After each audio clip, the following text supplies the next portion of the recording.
PHTLS, capítulo 6, Avaliação e atendimento do doente. A avaliação é a pedra fundamental para melhor tratamento do doente, para o doente traumatizado, bem como para outros doentes de emergência.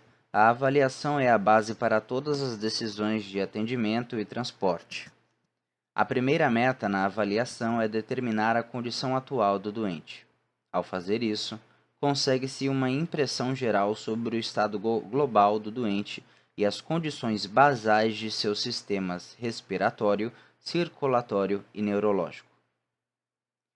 Condições que ameaçam a vida são rapidamente avaliadas e a intervenção de urgência e reanimação são iniciadas. Quaisquer outras condições que requeiram atenção são identificadas e tratadas antes da remoção do doente. Caso haja tempo, realiza-se uma avaliação secundária para identificar lesões que ameacem os membros ou que não estão comprometendo a vida. De modo geral, esta avaliação ocorre durante o transporte do doente. Todas essas etapas são realizadas de forma rápida e eficiente, com o objetivo de minimizar o tempo gasto no local. Doentes críticos não devem permanecer no local, a não ser que estejam encarcerados ou existam outras complicações que impeçam o transporte rápido. Ao aplicar os princípios aprendidos neste curso, o tempo gasto no local pode ser reduzido e os doentes podem ser rapidamente encaminhados à instituição médica adequada. A avaliação e a intervenção eficazes requerem um vasto conhecimento sobre a fisiologia do trauma e um plano de tratamento bem desenvolvido que seja executado de modo rápido e eficaz. Em toda a literatura sobre o atendimento ao trauma, é feita menção constante da necessidade de levar o doente traumatizado para o tratamento cirúrgico definitivo em um mínimo de tempo, após a instalação da lesão. Isto porque o doente traumatizado grave, que não responde ao tratamento inicial, está provavelmente com hemorragia interna. Esta perda de sangue continuará até que a hemorragia possa ser controlada. Com exceção dos casos de hemorragia externa mais simples, o controle da hemorragia só pode ser conseguido no centro cirúrgico. As principais preocupações para a avaliação e atendimento do doente traumatizado são as seguintes, em ordem de importância. Primeiro, vias aéreas. Segundo, ventilação. Terceiro, oxigenação. Quarto, controle da hemorragia. Quinto, perfusão. Sexto, função neurológica. Essa sequência protege a capacidade do organismo de ser oxigenado e a habilidade das hemácias em distribuir oxigênio para os tecidos. O controle da hemorragia, que é temporário na cena, mas permanece no centro cirúrgico, depende de transporte rápido pelos socorristas e da presença de uma equipe de trauma imediatamente disponível na chegada do hospital. O Dr. R. Adams Cowley desenvolveu o conceito da hora de ouro do trauma. Ele acreditava que era crucial o tempo decorrido entre a ocorrência do trauma e o tratamento definitivo. Durante este período, quando a hemorragia não está controlada e ocorre oxigenação tecidual inadequada por causa de uma perfusão diminuída, ocorre lesão em todo o corpo. Se a hemorragia não for controlada e a oxigenação restaurada dentro de 1 hora após o trauma, as chances de sobrevivência do doente diminuem muito. A hora de ouro é atualmente chamada período de ouro, já que o tempo crítico não é necessariamente igual a 1 hora. Alguns doentes têm menos de 1 hora para serem atendidos, e outros. Alguns doentes têm menos de 1 hora para serem atendidos, e outros podem aguardar mais tempo. Um profissional responsável pelo atendimento pré-hospitalar deve reconhecer a urgência de uma dada situação e transportar o doente o mais rápido possível a uma instituição em que o tratamento definitivo possa ser instituído. O transporte do doente no hospital depende da rápida identificação de lesões que possam ser fatais. Somente o tratamento essencial necessário à manutenção da vida deve ser proporcionado na cena e, a seguir, o doente deve ser imediatamente encaminhado ao hospital. Em muitos sistemas pré-hospitalares urbanos, o tempo médio entre a ocorrência da lesão e a chegada no local é de 8 a 9 minutos. Geralmente, outros 8 a 9 minutos serão gastos no transporte do doente ao hospital. Se o tempo da cena é mantido em apenas 10 minutos, então terão passado 30 minutos do período de ouro. Até o momento em que o doente chegue ao serviço de emergência, cada minuto a mais gasto na cena é tempo adicional em que o doente está sangrando, e o tempo valioso é tirado do período de ouro. Para direcionar esta questão no atendimento do trauma grave, a avaliação, o atendimento rápido e eficiente do doente deve ser o objetivo principal. O tempo na cena não deve exceder 10 minutos. Na verdade, quanto menor, melhor. Quanto mais o doente é mantido na cena, maior é a probabilidade da perda sanguínea e morte. Estes parâmetros de tempo mudam com remoção demorada, transporte retardado e outras circunstâncias inesperadas. Este capítulo aborda os princípios da avaliação e atendimento iniciais do doente na cena e baseia-se na abordagem ensinada aos médicos no programa Advanced Trauma Life Support, ATLS, em tradução livre, Suporte Avançado à Vida em Casos de Trauma. Os princípios básicos descritos aqui são idênticos àqueles aprendidos no programa de treinamento inicial para socorristas básicos ou avançados, embora uma terminologia diferente possa ser usada ocasionalmente. Por exemplo, a frase avaliação primária é usada nos programas de ATLS e Pre-Hospital Life Trauma Support, PHTLS. Em tradução livre, suporte pré-hospitalar à vida em casos de trauma. Para descrever a atividade de avaliação do doente conhecida como exame primária, nos parâmetros educacionais norte-americanos dos sistemas médicos de emergência. O que é chamado de exame secundário neste curso é essencialmente a mesma atividade que o socorrista aprendeu como avaliação secundária do doente traumatizado. Na sua grande maioria, as atividades realizadas em cada fase são exatamente as mesmas. Os vários cursos apenas usam terminologias diferentes. Estabelecimento de prioridades. Existem 3 prioridades na chegada à cena. A primeira prioridade para todos os envolvidos em um incidente de trauma é a avaliação da cena. O capítulo 5 discute este assunto detalhadamente. A segunda prioridade, reconhecimento da existência de incidentes de múltiplas vítimas e desastres.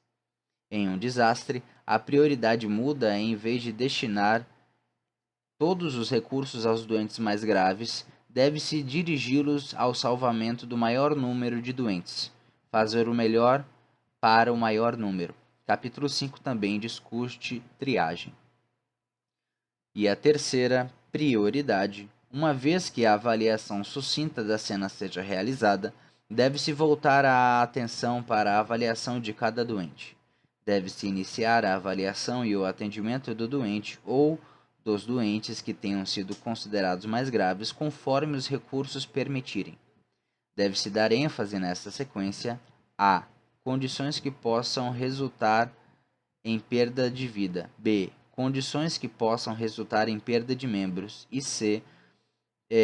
todas as outras condições que não ameacem a vida ou os membros. Dependendo da gravidade da lesão, do número de doentes e da proximidade do hospital, as condições que não ameacem a vida ou os membros nunca devem ser abordadas. Este capítulo está concentrado nas habilidades de pensamento crítico necessário para conduzir uma avaliação apropriada, interpretar os achados e determinar as prioridades para o tratamento adequado do doente. Avaliação primária ou avaliação inicial. No doente traumatizado multissistêmico grave, a prioridade máxima é a identificação e o atendimento rápido de condições como risco de vida. Vide figura 6.2. Mais de 90% dos doentes traumatizados têm somente ferimentos simples que envolvem apenas um sistema, por exemplo, uma fratura isolada de membro. Para estes doentes, há tempo para fazer tanto a avaliação primária quanto a secundária completa. Para doentes traumatizados graves, o socorrista nunca pode fazer mais de uma avaliação primária, mais do que a avaliação primária. A ênfase é na avaliação rápida no início de uma reanimação e no transporte ao hospital. Isso não exclui a necessidade do atendimento pré-hospitalar. Isso significa faça o mais depressa, faça o mais eficiente e faça-o a caminho do hospital. Deve ser rotina estabelecer as prioridades e realizar a avaliação inicial das lesões com risco de vida. Portanto, as etapas das avaliações primárias e secundárias devem ser memorizadas e a progressão lógica da avaliação e o tratamento com base nas prioridades compreendidas. O socorrista deve pensar na fisiopatologia das lesões e nas condições do doente. Não se pode perder tempo tentando lembrar quais prioridades são mais importantes. A base das lesões com risco de vida mais comum é a falta de oxigenação adequada do tecido, que leva ao metabolismo, produção de energia, anaeróbico, sem oxigênio. A produção de energia diminuída que ocorre com o metabolismo anaeróbico é conhecida como choque. 3 componentes são necessários para o metabolismo normal. O primeiro deles, oxigenação dos glóbulos vermelhos no pulmão. Segundo, oferta de glóbulos vermelhos para as células no pulmão. Segundo, oferta de glóbulos vermelhos para as células teciduais por todo o corpo. E terceiro, entrega de oxigênio aos tecidos. As atividades envolvidas na avaliação primária são dirigidas à identificação e à correção dos 2 primeiros componentes. Impressão geral. A avaliação primária começa com uma visão simultânea ou global dos estados respiratórios, circulatório e neurológico do doente para identificar quaisquer problemas externos significativos óbvios como respeito à oxigenação, à circulação, à hemorragia ou a deformidades flagrantes. Ao se aproximar do doente, o socorrista observa se ele está respirando efetivamente, acordado ou sem resposta, se consegue sustentar-se e se apresenta movimentação espontânea. Uma vez ao lado do doente, o socorrista pode perguntar ao doente o que aconteceu. Se o doente der uma explicação coerente através de frases completas, o socorrista poderá concluir que o doente está com a via aérea permeável, apresenta função respiratória suficiente que permite a fala, perfusão cerebral adequada e o funcionamento neurológico razoável. Ou seja, provavelmente não há nenhum risco de vida imediato para o doente.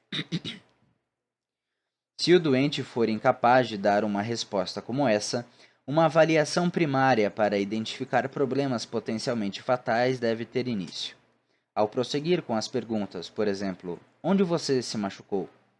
A liberação da via aérea é uma vez avaliada e a função respiratória é observada.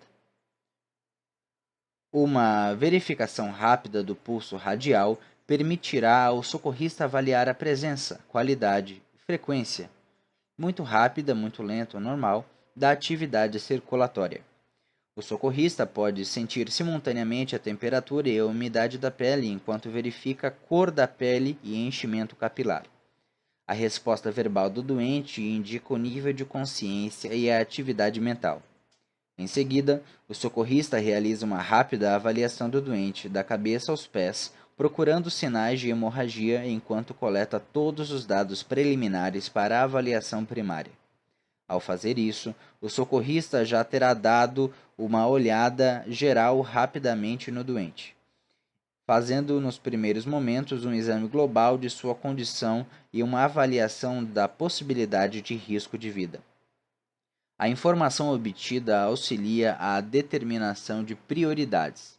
a categorização da gravidade das lesões e da condição do doente e a identificação de quais lesões ou condições precisam ser tratadas em primeiro lugar. Em 15 a 30 segundos, consegue-se uma impressão geral do estado global do doente. A impressão geral estabelece se o doente está na iminência ou se já se encontra em uma condição crítica e rapidamente avalia a sua condição sistêmica global.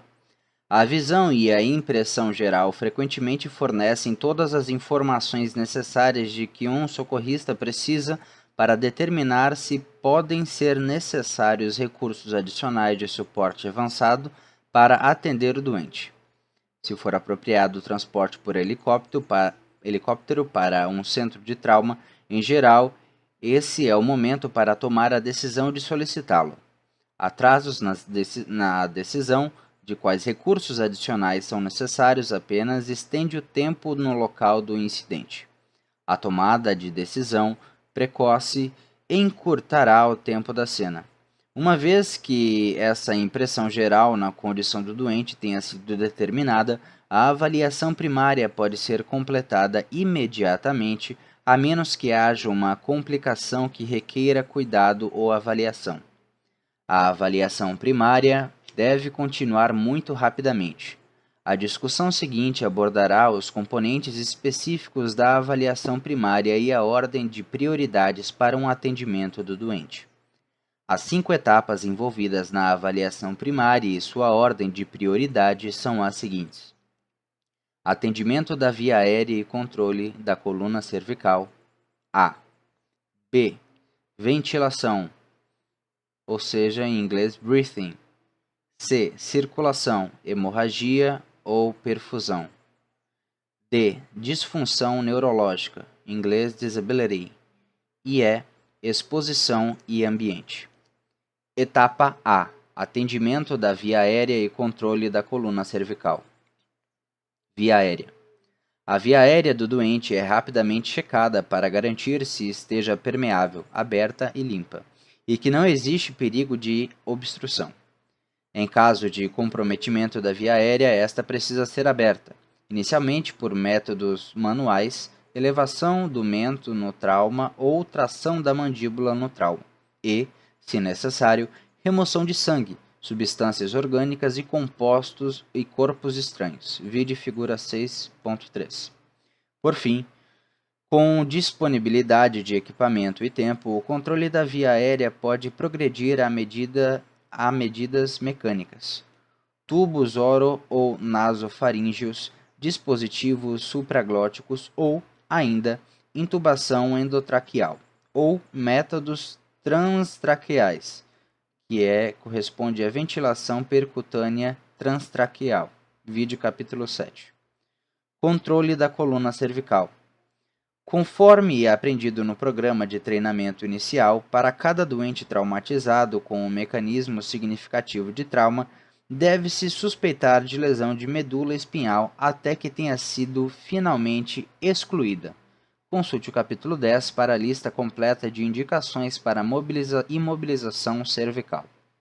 Portanto, quando permeabilizar a via aérea, a possibilidade de lesionar a coluna cervical deve ser considerada. O movimento excessivo pode tanto causar quanto agravar lesões neurológicas, porque pode ocorrer compressão óssea na medula espinhal se a coluna estiver fraturada.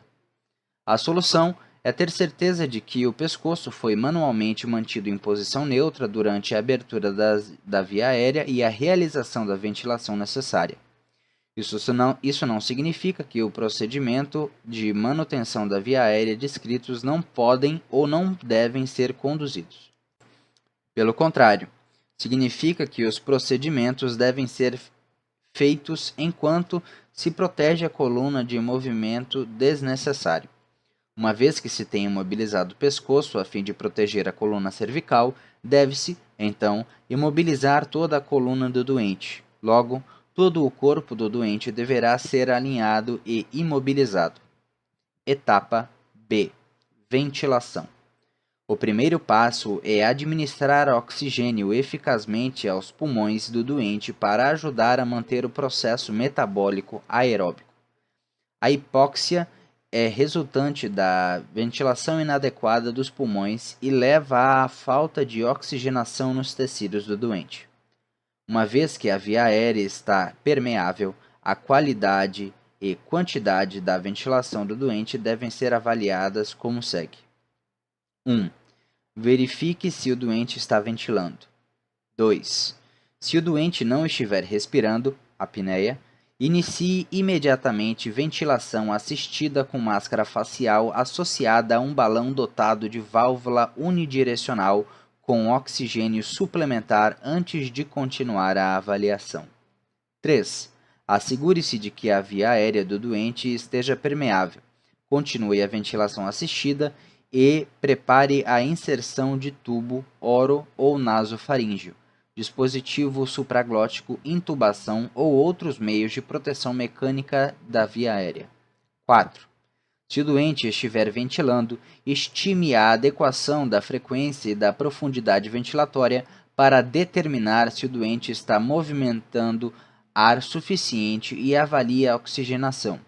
Assegure-se de que o ar inspirado contenha ao menos 85% de oxigênio. 5. Observe rapidamente a elevação do tórax e, se o doente estiver consciente, capaz de falar, ouça-o para observar se é capaz de falar uma frase inteira sem dificuldade. A frequência ventilatória pode ser dividida em 5 níveis. 1. Apneia. O doente não está ventilando. 2. Lenta. Uma frequência ventilatória muito lenta pode indicar isquemia, suprimento deficiente de oxigênio cerebral. Caso a frequência ventilatória se reduza a menos de 12 movimentos por minuto, bradipneia, é necessário auxiliar a respiração do doente ou assumi-la completamente, empregando bolsa-válvula máscara. O suporte ventilatório assistido ou total com bolsa-válvula máscara deve incluir oxigênio suplementar, de modo a se obter uma concentração de oxigênio de 85% ou mais, ou uma fração de oxigênio inspirada, FiO2, de 0,85 ou mais. Vide figura 6.4. Leitura da figura 6.4. Atendimento da via aérea com base na frequência ventilatória espontânea. Frequência ventilatória, ventilações por minuto.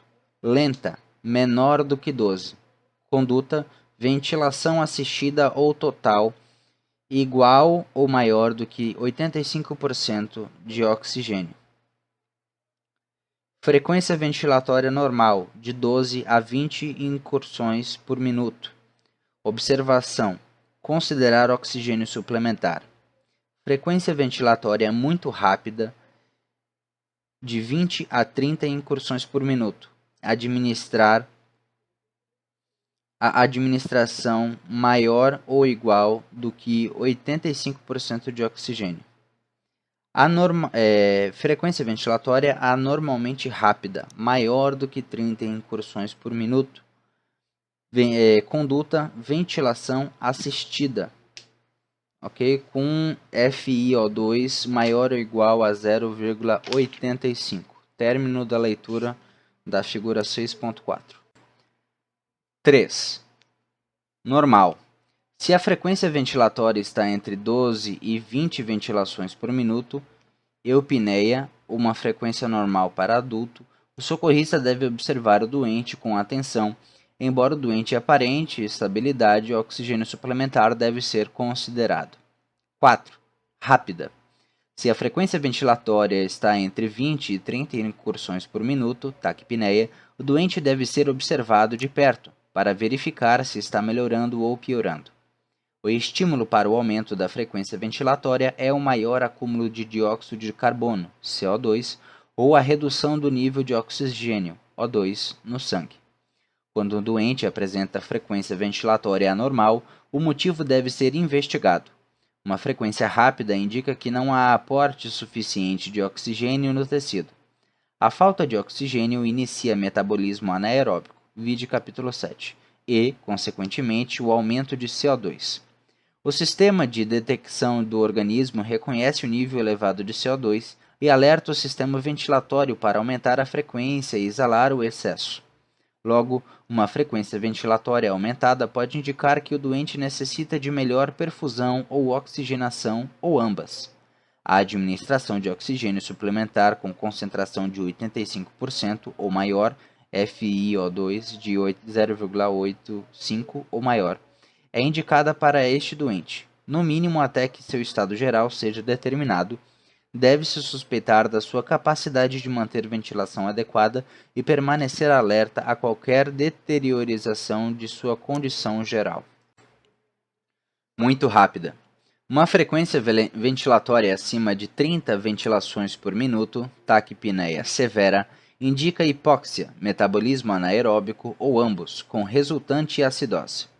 A ventilação com oxigênio suplementar deve ser imediatamente assistida com bolsa-válvula-máscara, BVM, conseguindo uma concentração inspirada de oxigênio de 85% ou mais, FiO2 de 0,85 ou maior. A busca para uma causa da frequência ventilatória elevada deve ser iniciada o mais rápido possível, para verificar se a etiologia é um problema de oxigenação ou da entrega pelos glóbulos vermelhos. Após a identificação da causa, a intervenção deve ser imediata para corrigir o problema. Em um doente com ventilação anormal, deve-se expor, observar e palpar o tórax rapidamente. Em seguida, auscultar os pulmões para identificar murmúrio vesicular anormal, diminuído ou presente. Lesões que podem impedir a ventilação incluem pneumotórax hipertensivo, lesão raquimedular ou lesão cerebral traumática. Essas lesões devem ser identificadas durante a avaliação primária e o suporte ventilatório iniciado de imediato. Na avaliação do estado ventilatório do doente traumatizado, tanto a profundidade quanto a frequência ventilatória devem ser abordadas. Um doente pode respirar com uma frequência normal de 16 vezes por minuto, mas com grande diminuição de profundidade. Em contrapartida, um doente pode ter uma profundidade normal, porém com grande aumento ou diminuição de frequência ventilatória. A profundidade e a frequência ventilatória combinam-se para produzir o volume corrente do doente. Vide capítulo 7. Etapa C. Circulação, hemorragia e perfusão. A avaliação do comprometimento ou da falência do sistema circulatório é a próxima etapa no cuidado do doente. A oxigenação dos glóbulos vermelhos sem que estejam encaminhados às células do tecido não traz nenhum benefício ao doente.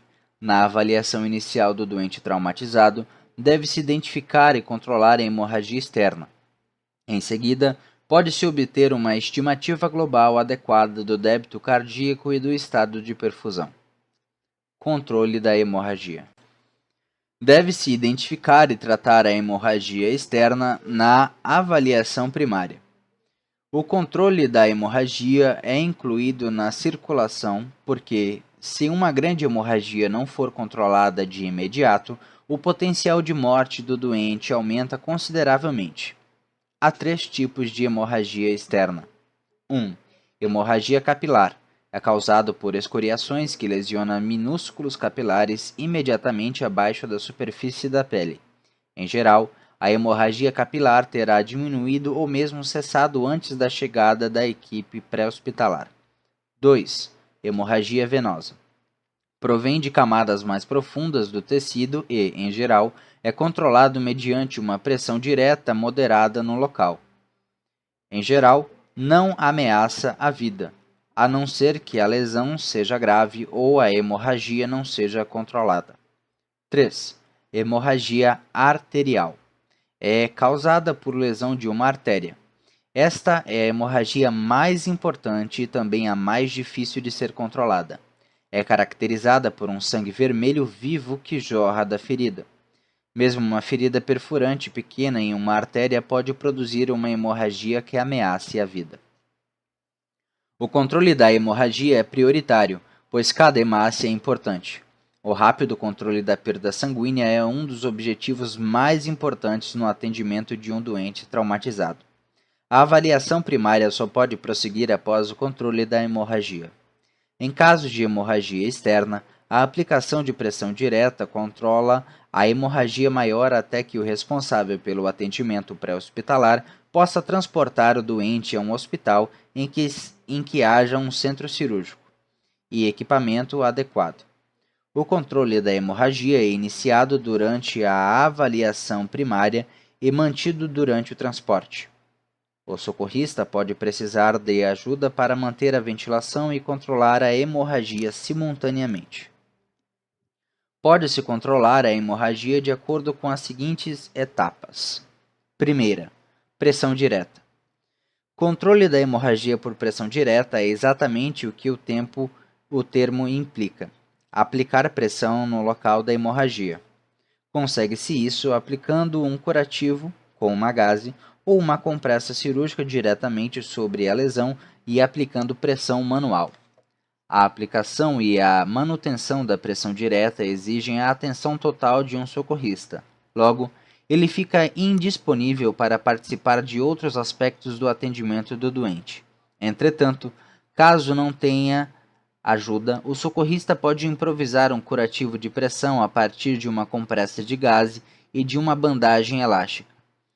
Se a hemorragia não estiver controlada, não importa quanto oxigênio ou fluido o doente receba, a perfusão não melhorará na presença de hemorragia ativa.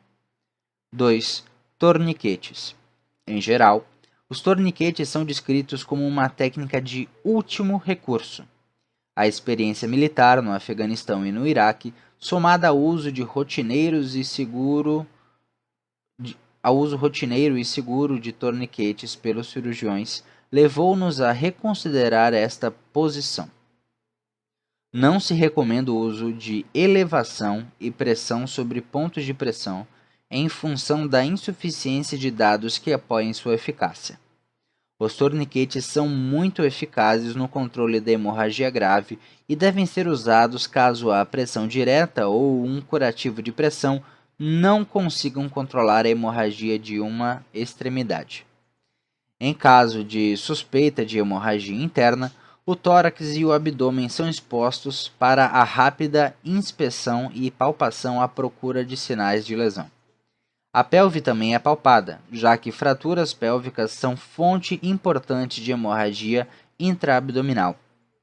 Fraturas pélvicas são tratadas com transporte imediato, uso de calça pneumática anti-choque PASG, caso disponível, e, em caso de possível instabilidade pélvica, rápida reposição de fluidos aquecidos por via intravenosa.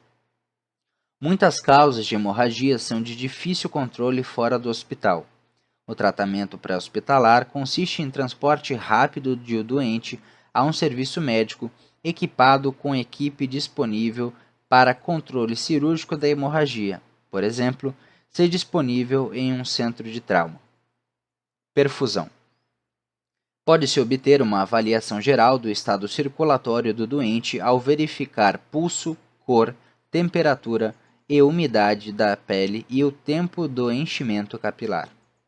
Pulso é avaliado pela presença, qualidade e regularidade. A presença do pulso periférico palpável também fornece uma estimativa de pressão arterial.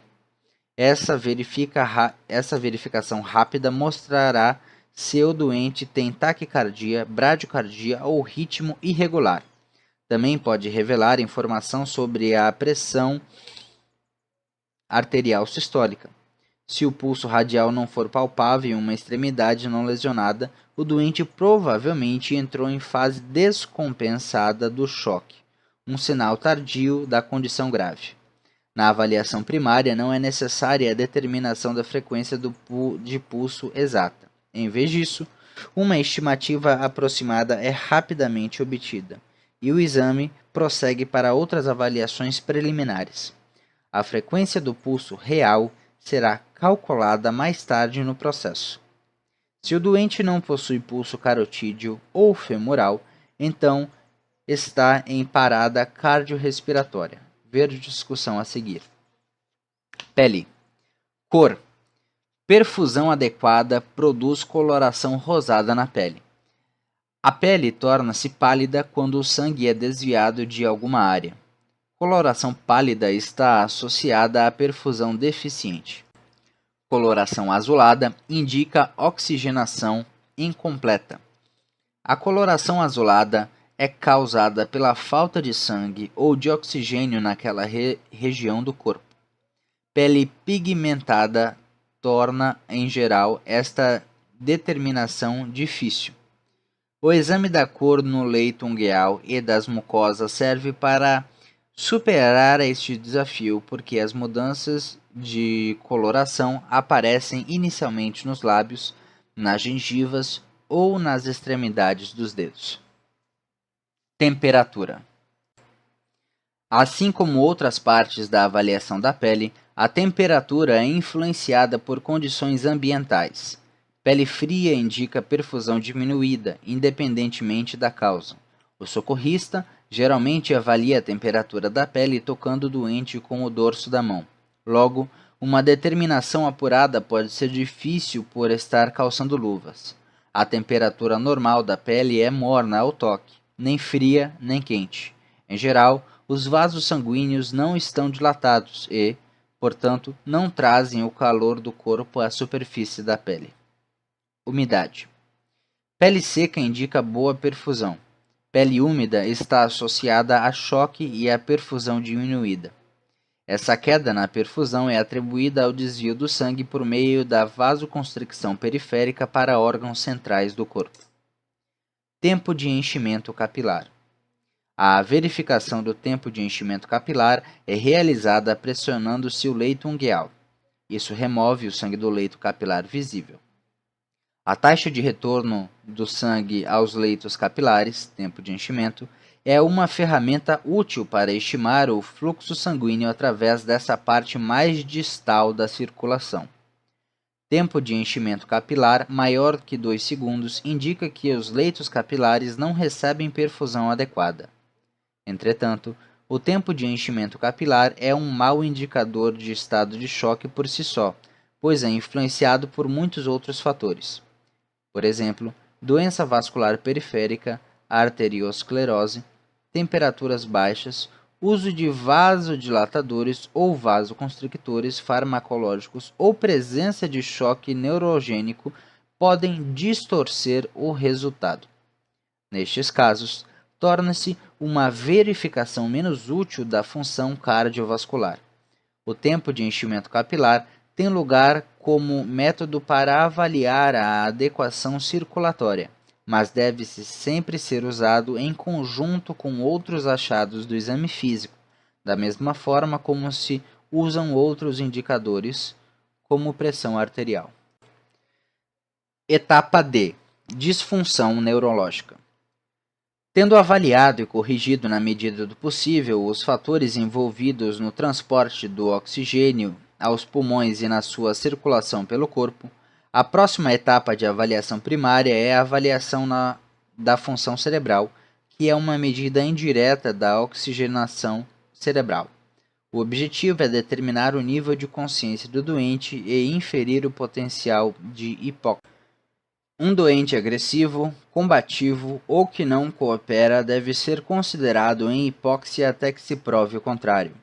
A maioria dos doentes recusa ajudar. O motivo desse deve ser questionado. O doente se sente ameaçado pela presença do socorrista no local? Se sim, o socorrista deve fazer algo para estabelecer uma relação em que o doente confie nele. Caso nada pareça ameaçador nessa situação, a fonte do comportamento deve ser considerada fisiológica e condições reversíveis devem ser identificadas e tratadas. Durante a avaliação, a história pode ajudar a determinar se o doente ficou inconsciente em algum momento desde a ocorrência da lesão, quais substâncias tóxicas podem estar envolvidas e se o doente apresenta alguma doença pré-existente que possa reduzir o nível de consciência ou provocar o comportamento aberrante. Um nível de consciência diminuído deve alertar o socorrista para 4 possibilidades. Primeira, oxigenação cerebral diminuída por causa da hipóxia e ou hipoperfusão. 2. Lesão do sistema nervoso central. 3. Intoxicação por drogas ou álcool. 4. Distúrbio metabólico, diabetes, convulsão, parada cardíaca. A escala de coma de Glasgow é uma ferramenta utilizada para determinar o nível de consciência. É um método simples e rápido para determinar a função cerebral e é preditivo da sobrevida do doente, especialmente a melhor resposta motora. Também fornece a função cerebral basal para a avaliação neurológica seriadas. A escala de coma de Glasgow é dividida em 3 seções. Primeira, a abertura ocular. Segunda, melhor resposta verbal. Terceira, melhor resposta motora, OVM. Pontua-se o doente em um score de acordo com a melhor resposta para cada componente da OVM. Figura 6.5. Leitura da figura 6.5. Escala de coma de Glasgow. Abertura ocular. Pontos. Abertura ocular espontânea. 4 pontos. Abertura ocular sobre comando verbal. 3 pontos. Abertura ocular com estímulo doloroso. 2 pontos. Sem abertura ocular. 1 ponto. Melhor resposta verbal. Respostas adequadas. Orientado. 5 pontos. Respostas confusas. 4 pontos. Respostas inadequadas. 3 pontos. Sons inteligíveis. 2 pontos. Sem resposta verbal, 1 ponto. Melhor resposta motora. Obedece a comandos, 6 pontos. Localiza estímulos dolorosos, 5 pontos. Retirada de estímulo doloroso. Retirada de estímulo doloroso responde com flexão anormal aos estímulos dolorosos. Decorticação. Né? Ele se contrai. 3 pontos. Responde com extensão anormal aos estímulos dolorosos. Descerebração. 2 pontos. Sem resposta motora. 1 ponto. Voltando ao texto. Por exemplo, se o olho direito de um doente está tão edemaciado que ele não consegue abri-lo, mas o olho esquerdo abre espontaneamente, então o doente recebe um 4 para a melhor abertura ocular.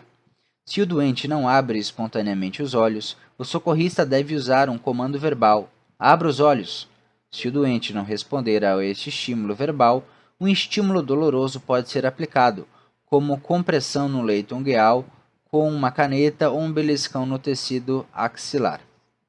A resposta verbal deve ser avaliada usando-se uma questão como: o que aconteceu com você? Se o doente estiver orientado, responderá coerentemente. De outro modo, a resposta pode ser confusa, inapropriada, inteligível ou pode não haver resposta. Se o doente está entubado, a escala de coma de Glasgow possui apenas a abertura ocular e resposta motora, e um T é acrescentado para assinalar a incapacidade de avaliar a resposta verbal, isto é, 8T. O terceiro componente é o score motor. Deve ser dada uma ordem clara e simples para o doente, como: mostre 2 dedos ou faça positivo. Caso o doente responda ao comando, a nota maior igual a 6 é conferida.